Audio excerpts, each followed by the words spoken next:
அமெரிக்காவோட அதிபரான Donald Trump அவர்கள் Nobel piece price வாங்கியே தீர்வேன் அப்படிங்கறதுல தீர்மானமா இருக்கிறார். பிரசிடென்ட் ஆஃப் பீஸ் அப்படிங்கறத அவர் தரப்பு வந்து அவரே சொல்லியிருக்கிறார். அது சில நடிகர்கள்லாம் நம்ம பார்த்துருப்போம். அவங்களுக்கு வந்து பாத்தீங்கன்னா அவங்களே ஒரு பட்டம் கொடுத்துப்பாங்க. இந்த பவர் இது போலலாம் வந்து பாத்தீங்கன்னா ஸ்டார்ஸ்லாம் வந்து பாத்தீங்கன்னா அவங்களுக்கு அவங்களே ஒரு நல்ல நல்ல பட்டங்கள்லாம் கொடுத்துருப்பாங்க. ஸோ அது போல அவருக்கே வந்து பிரசிடென்ட் ஆஃப் பீஸ் அப்படிங்கிற ஒரு பட்டம் கொடுத்துருக்கிறாரா பேருக்கு முன்னாடி போறதுக்கு அப்படிங்கிற ஆச்சரியங்கள்லாம் இருக்கு. பரவாயில்லையே இப்படி ஒரு அதிபரா அப்படிங்கிறது போல. அது அமெரிக்காக்கே அதிபரா இருக்கிறார் பாருங்களேன் அப்படிங்கிறது போல. ஏன் அப்படின்னா அவரோட ஸ்டேட்மெண்ட்ஸ் லைனா பார்த்தோம் அப்படின்னா நமக்கு தெரிஞ்சுக்கலாம். அந்த பதிவுக்கு போறதுக்கு முன்னாடி இதை செஞ்சு மன்னிச்சுக்கோங்க, ப்ராப்பரா வீடியோக்கள் போட முடியல. இதுக்கப்புறம் ஒரு வாரம் 2 வாரத்துக்குள்ள கண்டினியூஸா வர ஆரம்பிச்சிடும். மற்றபடி எதுவும் இல்லை, மன்னிச்சுக்கோங்க.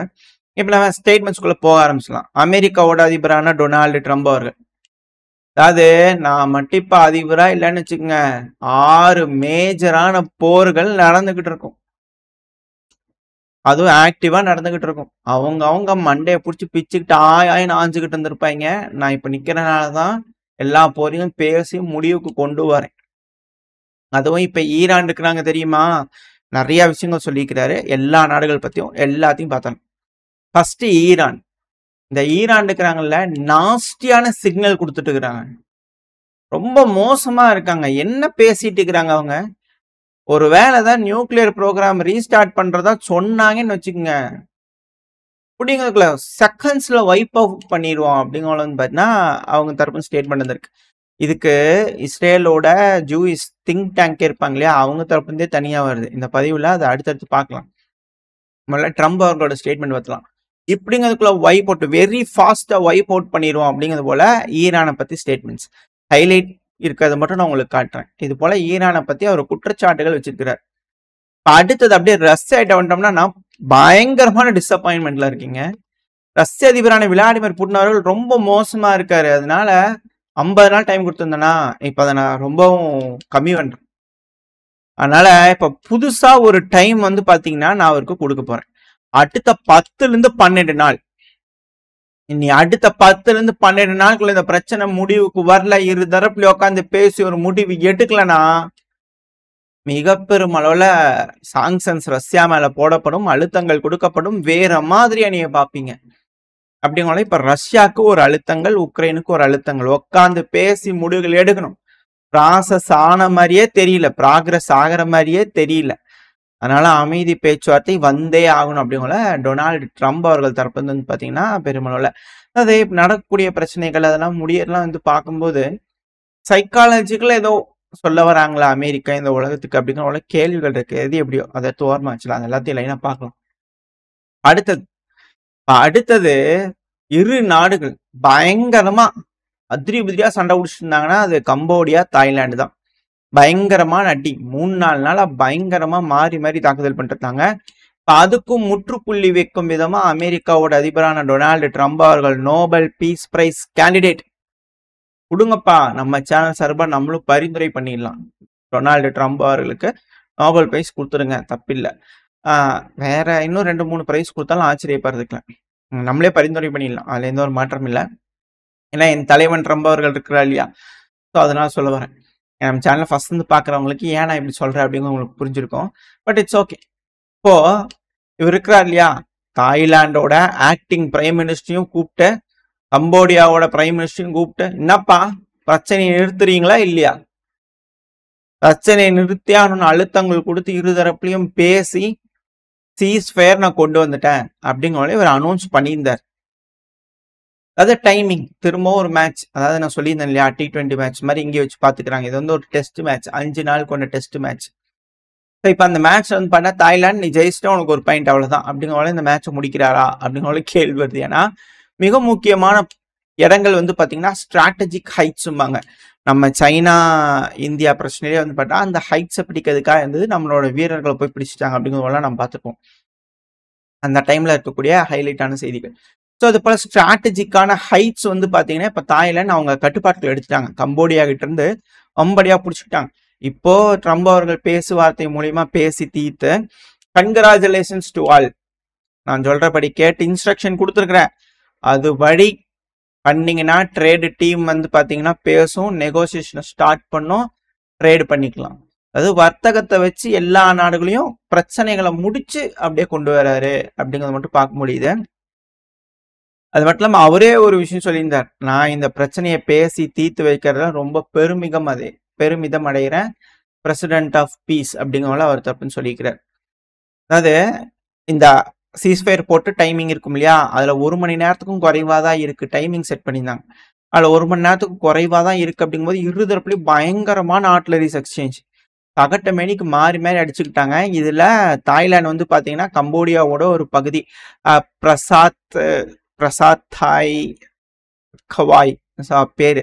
அந்த டைரக்ஷன் வந்து பண்ணா முன்னேற ஆரம்பிச்சு ஸ்ட்ராட்டஜிக்கான ஹைட்ஸை வந்து பாத்தீங்கன்னா அவங்க கட்பாட்டில் எடுத்துட்டாங்க.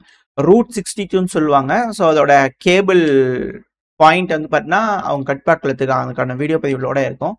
ஸோ இது தாய்லாந்துக்கு கிடைத்த மிக பெரும் பரிசு அப்படிங்கிற புரிஞ்சுக்க முடியுது. இப்போ அடுத்தது இது ட்ரம்ப் அவர்கள் மத்தியஸ்தம் பண்ணி பேச்சுவார்த்தை பண்ணிக்கிறாங்க. இதெல்லாம் ஹைலைட்ஸ். இதுக்கு நடுவில் வந்து பார்த்தீங்கன்னா ஈரான்ல தீவிரவாத தாக்குதல் இருமுனையில் நடந்தது. ஒன்று வந்து பண்ணா மேற்கு பக்கம், இன்னொன்று வந்து பண்ணா பாகிஸ்தான் பார்டர், இன்னொன்று வந்து பார்த்தீங்கன்னா அந்த அசர்பைஜான் ஈராக் பார்டர். ஸோ அந்த இடத்துல வந்து பண்ணா ஒன்று குர்திஸ்தான் மக்கள், இன்னொன்று வந்து பார்த்தீங்கன்னா பலூச் இருக்காங்க இல்லையா, ஸோ அவங்க ஒரு சைடு. ஜெய்ஷல் அதி நம்ம ஆல்ரெடி இந்த ஈரான்ல தாக்குதல் பண்ணியிருந்தாங்க, அந்த விஷயம் பார்த்தோம். இதனால தான் ஈரான் பாகிஸ்தான் மேலே ஸ்ட்ரைக் பண்ணியிருந்தாங்க இந்த தீவிரவாத அமைப்பை தாக்குதல் பண்ணுறதுக்கு. ஸோ இப்போ அந்த இடத்துல வந்து பார்த்தீங்கன்னா திரும்பியும் ஒரு அட்டாக் பண்ண ட்ரை பண்ணியிருந்துக்கிறாங்க. இருதரப்புலையும் இருமுனை ப்ரெஷர் கொடுத்துருந்தாங்க. நியூட்ரலைஸ் பண்ணி ஓரளவுக்கு கொண்டு வந்துட்டு இருக்காங்க அப்படிங்கிற செய்திகள் வருது. இப்படி இருக்கும் சமயத்தில் ஈரானோட குச் ஃபோர்ஸ் கமாண்டர் இருக்கிறார் இல்லையா குனானி அவர்கள், அவர் வந்து பார்த்தீங்கன்னா ஈராக்கு திடீர்னு அன்னனோன்னு சொல்லி விசிட்டர் போயிருக்கிறாரு. ஆல்ரெடி அவர் அசாசினேட் பண்ண ட்ரை பண்ணிட்டு இருக்காங்க. இருந்தாலும் இப்போ ஈராக் போயிருக்கிறாருன்னா மிக முக்கியமான முடிவுகள் எட்டப்படும் அப்படிங்கிற சொல்லப்பட்டார்.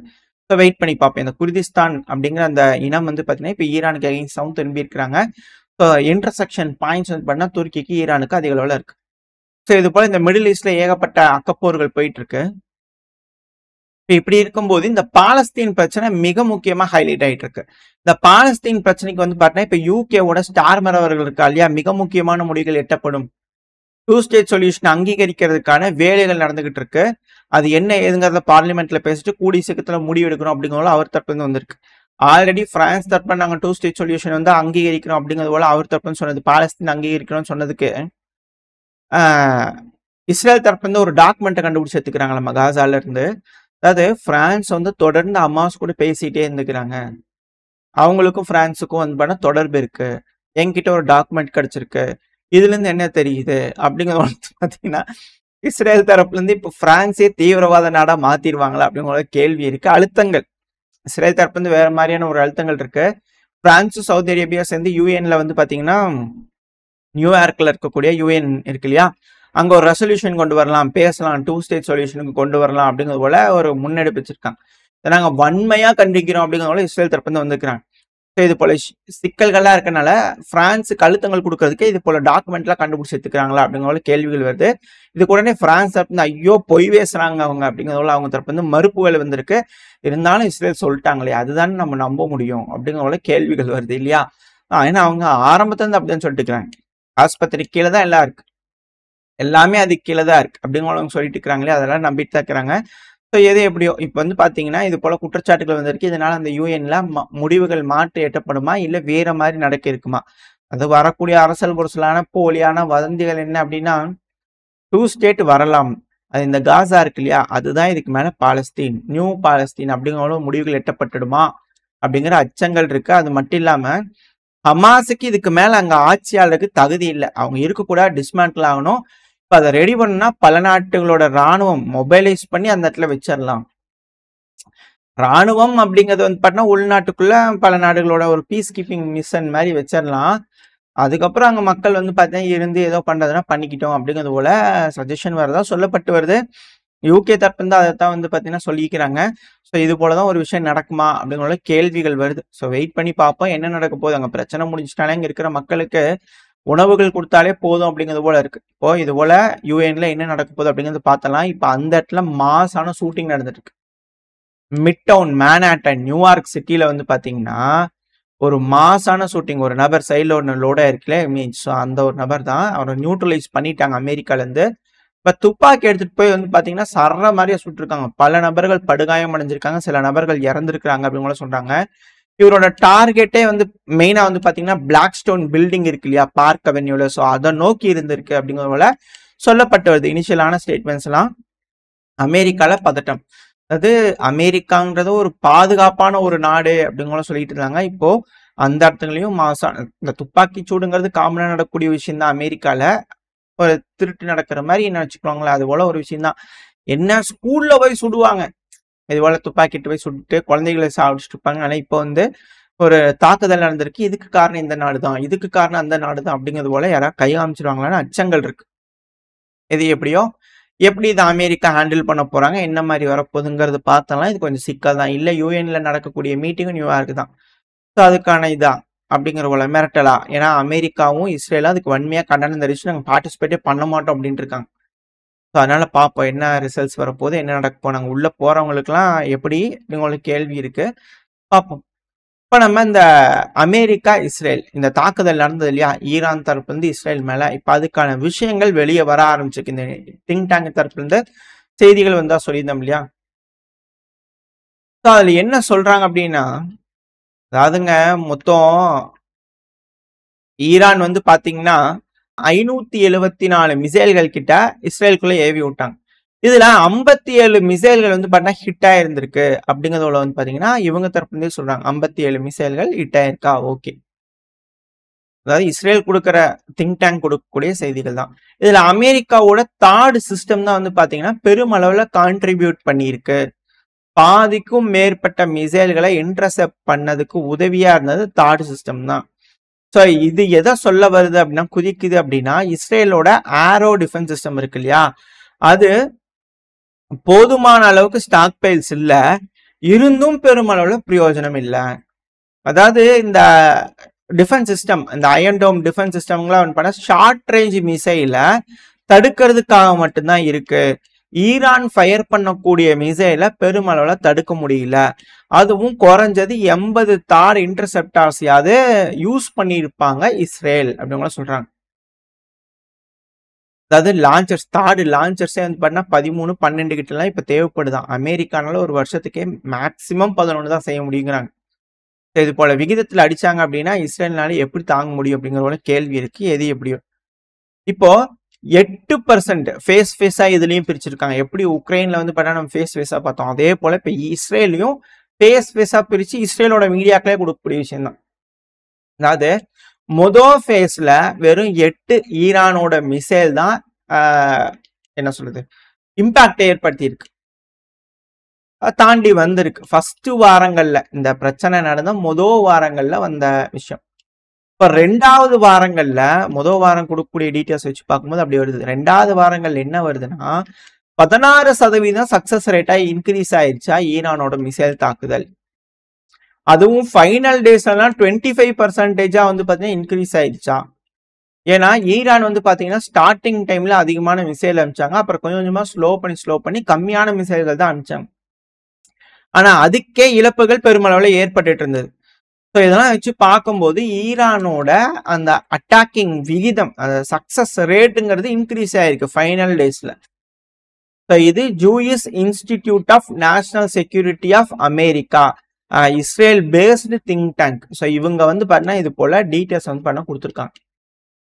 திங்க் டேங்க்னாலே இது போல பல வகையில் யோசிப்பாங்க, இருக்கக்கூடிய ஆதாரங்களை வச்சு பல விஷயங்கள் அனலைஸ் பண்ணி இது போல டீட்டெயில்ஸ் சொல்லுவாங்க. ஸோ இவங்களே சொல்றாங்க அப்படின்னா ஈரானுக்கு எந்த அளவுக்கு மிசைல் ஸ்ட்ராட்டஜி சக்சஸ், இதைத்தான் நம்ம உக்ரைனுக்கு கேட்டோம். அது இனிஷியல் டேஸ்ல கிடைக்கக்கூடிய ரிசல்ட்டை விட அப்டேட் பண்ணி செகண்ட் ஸ்டேஜஸ்ல வரும்போது வரணுமா இல்லையா அப்படிங்கிற ஒரு விஷயங்கள் இதை வச்சுதான் கேட்கப்பட்டது. ஸோ ஈரானோட மிசைல்ங்கிறது மிக பெருமளவுல கை கொடுத்துருக்கு அவங்களோட டிஃபென்சிவ்க்கு.